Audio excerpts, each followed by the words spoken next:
பட்டம்னா என்னன்னு தெரியுமா? சரி, பருவம்னா என்னன்னு தெரியுமா? இது ரெண்டும் தெரியாதவங்க விவசாயமே பண்ண முடியாது. அது தெரியுமா?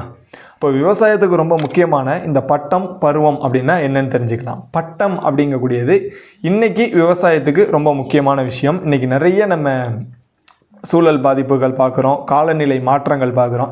இந்த காலநிலை மாற்றங்களுக்கும் விவசாயத்துக்கும் பெரிய ஈடுபாடும் தொடர்பும் இருக்குது. என்ன அப்படின்னு பார்த்தீங்கன்னா, இதோடைய மாற்றங்கள்னால இங்கே விவசாய உற்பத்திங்கிறது குறையலாம், பாதிக்கப்படலாம்.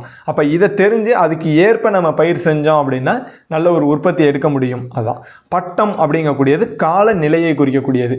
எந்த காலத்தில் எந்த பயிர் செய்யணுமோ அந்த காலத்தில் அந்த பயிரை செய்யும் போது அதுக்கான முழுமையான உற்பத்தியை நம்ம எடுக்க முடியும். பருவம் அப்படிங்கக்கூடியது அந்த பயிருடைய நிலையை குறிக்கக்கூடியது. இப்போ எடுத்துக்காட்டுக்கு ஒரு பட்டத்தில் ஒரு பயிர் செஞ்சுட்டோம், அதில் அந்த பயிருடைய நிலை, எடுத்துக்காட்டுக்கு இப்போ சோளம் நடவு செஞ்சுட்டோம் அப்படின்னா அது 4வது நாள் முளைக்குதா, அப்போ முளைக்கும் பருவம், அதுக்கடுத்து வளரும் பருவம், அதுக்கடுத்து பூக்கும் பருவம், அதுக்கடுத்து காய்க்கும் பருவம். இந்த மாதிரி பருவங்கிறது அந்த பயிரோட நிலையையும், பட்டம்ங்கிறது அது எந்த காலத்தில் பயிர் செஞ்சுருக்கிறோம், ஆடியில் பயிர் செஞ்சுருக்கோமா, தையில் பயிர் செஞ்சுருக்கோமா அப்படிங்கக்கூடியதை குறிக்கக்கூடியது.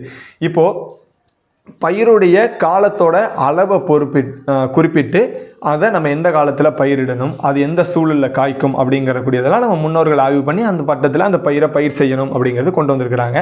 இன்றைக்கி வந்திருக்கக்கூடிய ஒட்டு ரகங்களோட நம்ம அதை ஒப்பிடவே கூடாது.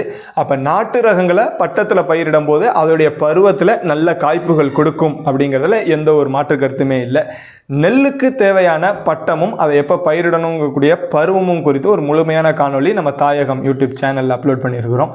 வாய்ப்பு இருப்பவங்க அதையும் பார்த்து தெரிஞ்சுக்கோங்க. இதை நம்ம விவசாய நண்பர்களுக்கு பகிர்ந்து உதவுங்க. நன்றி.